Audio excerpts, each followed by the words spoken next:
Hi, this is Drew Bentley with Learn Guitar with Drew. And today we're at the second lesson of how to learn the fretboard in 2 simple steps. Today we're going to take a look at how to use octaves to memorize the notes on the fretboard, which is a really cool tool.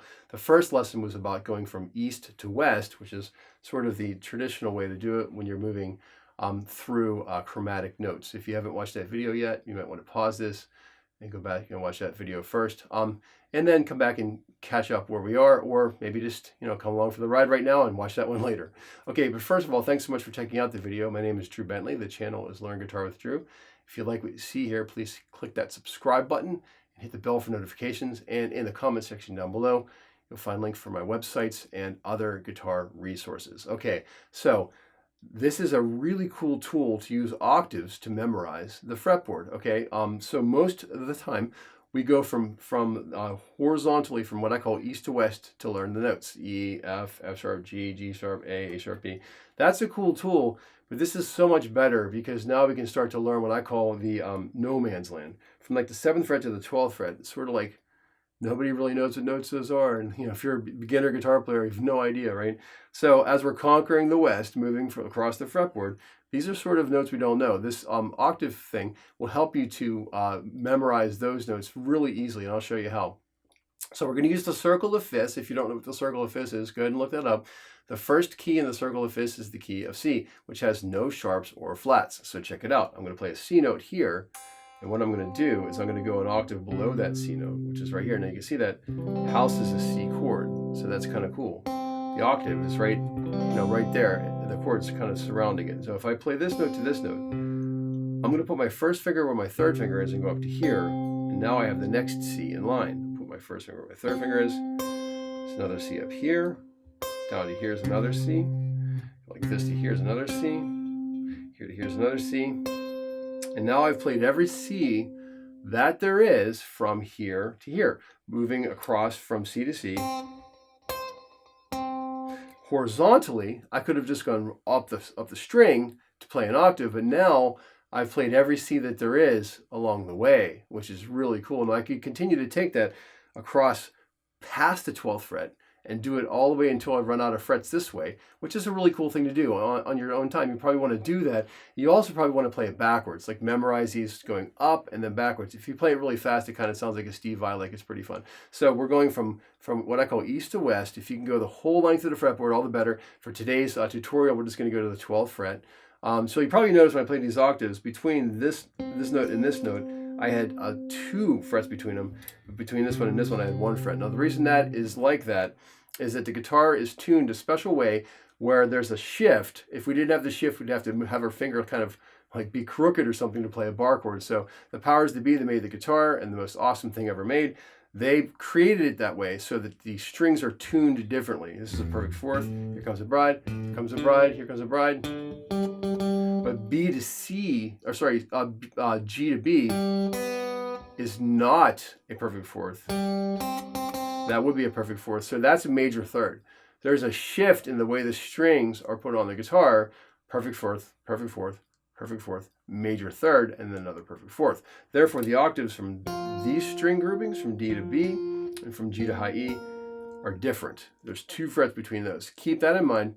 That's the reason it's like that if you're looking at that and it's confusing. So let's go through the circle of fifths to the next key. C, D, E, F, G. G has 1 sharp. We're going to find a G string. We're going to go like this. There's our first octave. Put our first finger there and go to this octave. First finger where our third finger is to this octave.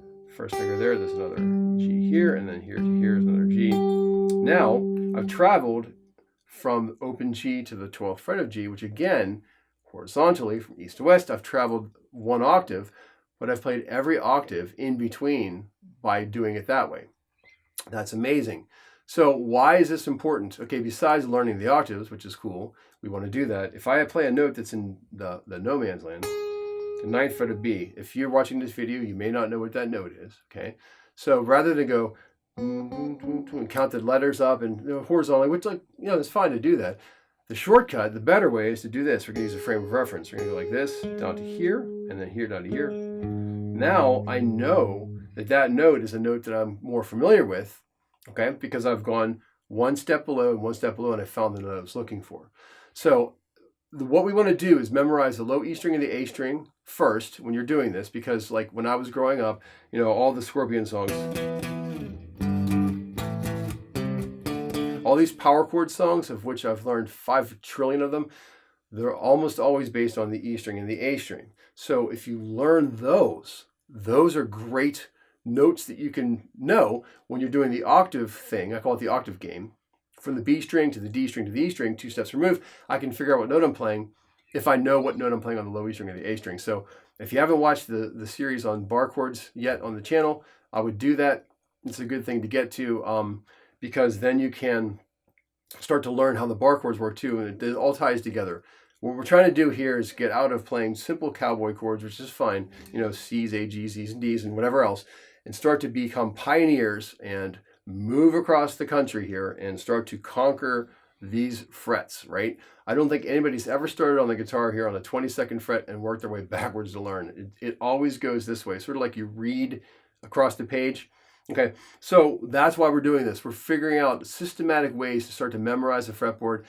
After this lesson, you want to go to the caged system lessons. That's probably the next thing in line, to start to memorize them as triads across the fretboard. Okay, so now we're in the key of G, which was an open G string. G, A, B, C, D is the next in the circle of fifths. We have an open D string. How about that? There it is. There's D. There's the next octave. It's the same exact order of notes, but starting at a different point.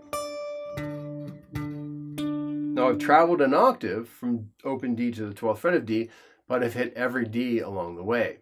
D, E, F, G, A is next. Here's open A. I'll do this one really slowly. Octave. That one goes down to here. So octave. First finger where my third finger is. Octave. Sounds like an old-fashioned horn, right? A modern horn's a third, or a doorbell, but this is an old-fashioned horn. It's an octave, so you know you did it right if you're playing an old-fashioned horn. Okay, after A, B, C, D, E is next. Here's E. Same exact formula.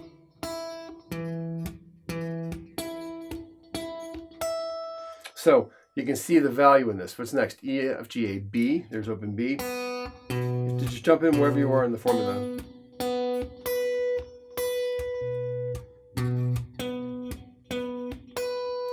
B, C, D, E, F sharp. Now we're at a point where we don't have an open string. So now this is super valuable because we don't have an open string involved. Here's F sharp.